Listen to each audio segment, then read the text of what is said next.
Last weekend, I ended Mass saying that this weekend I was going to make a public confession, and I am. But before I do, I want to just take a quick moment to recap everything that we've been talking about and bring anyone who might be new here just to bring us up to speed. So, right now we are in a message series, week 2 of this message series called Course Correction. And we are talking about the shifts that we need to make as we move through life so that we can stay on course for heaven. And these are the shifts that help us love as God loves us, so that even now we can have a foretaste of the joy that will be ours forever. The spiritual practice that we encouraged last week was called the particular exam.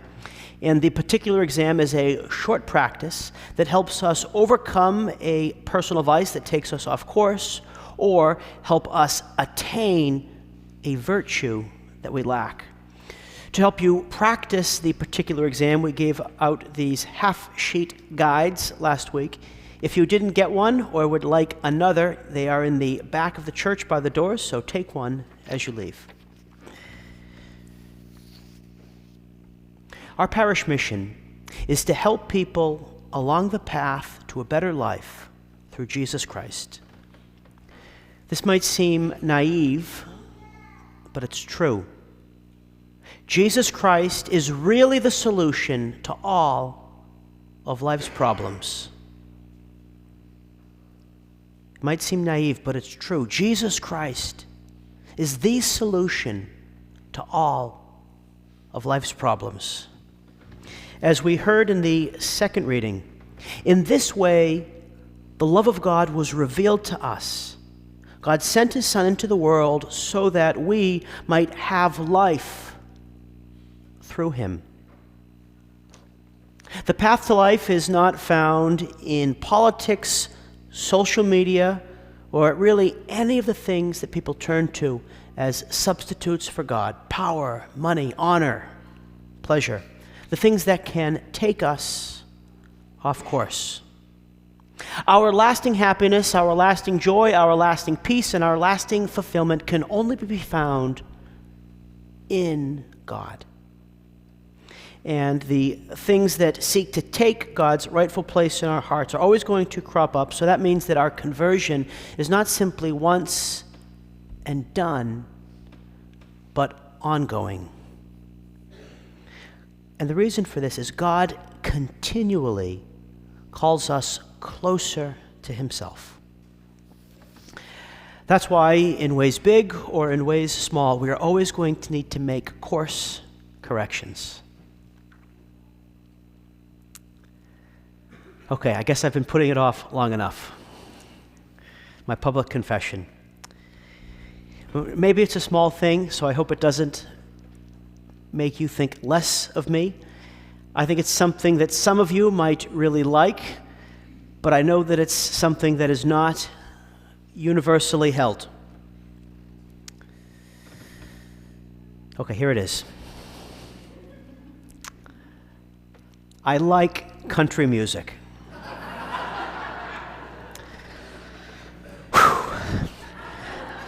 See, it wasn't so bad. Why don't you get it out there?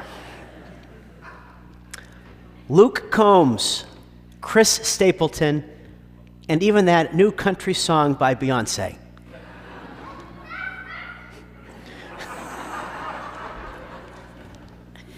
I hope you don't think less of me. A few weeks ago, I was listening to I Love This Bar by Toby Keith. Do you know the tune? We're going to sing it on the way out. Now, while all the words of that song might not be appropriate for church, I love how he lists all sorts of folks who feel at home in that bar, and then he tells everybody to come as you are. It kind of made me think of our parish family. Our vision is to be a growing community of faith where everyone feels at home. But unfortunately, that is not everybody's experience. Recently, I saw a post online about the great organization, of someone's experience with the great organization, Alcoholics Anonymous. And here's what they wrote. When I'm late to church, people stare at me with dislike, and I get the message that I'm not as reliable as they. When I'm late to AA, the meeting stops, and everyone hugs me. They know I almost didn't make it. When I show up, it proves my need for them won over my desperate need to drink. I wish that was the experience of everybody who walks through our doors. That they're loved and that they're cared for unconditionally. It doesn't matter the messes that might be in your life. It doesn't matter the noises your kids might make. None of that matters, or anything else. We are glad that you're here. And to end with the quote from the song, we come as we are. Last summer, I was on a big, admittedly secret, country music kick.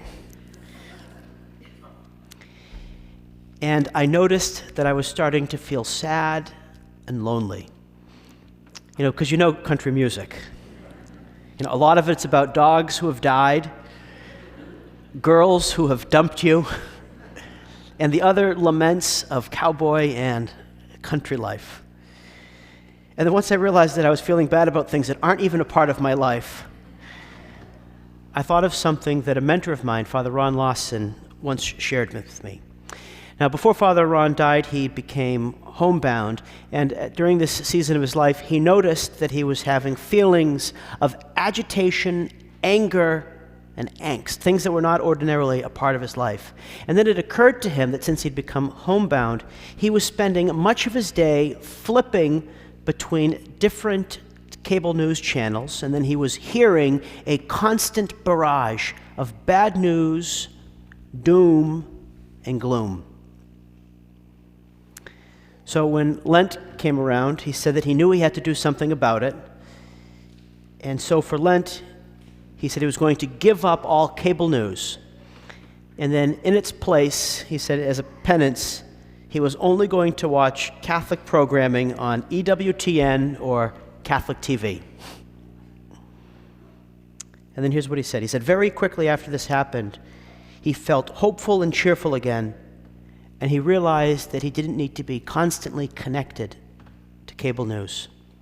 I think for him that was one of those sorts of Lenten practices that you start, but then at least in a little way after Easter you keep going because it's good for you. So, with Father Ron's experience in the back of my mind, I had an idea of what I needed to do. I had to change the radio station. So I changed from country to a station, maybe you've heard of it, it's called K-Love. Around here it is 107.3 FM. It's a radio station that seeks to uplift its listeners with contemporary Christian music and encouraging messages. And you know what? Very quickly, I was feeling inspired, spiritually nourished, and not sad or lonely. Their music is really good. It's almost as good as the music from our band.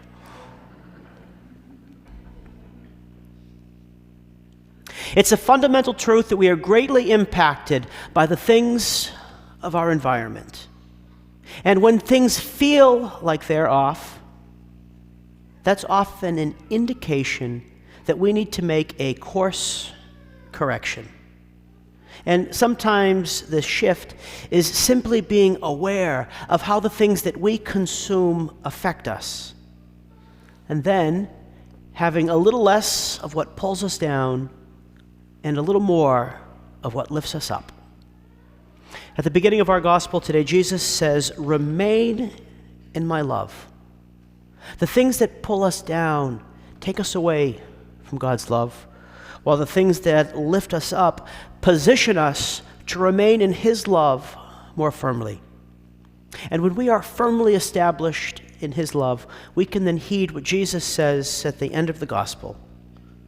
"This I command you, love one another." Sometimes it's easy, and sometimes it's not. But in every case, it's worth it. So, where can you make a course correction that will better position yourself to love others?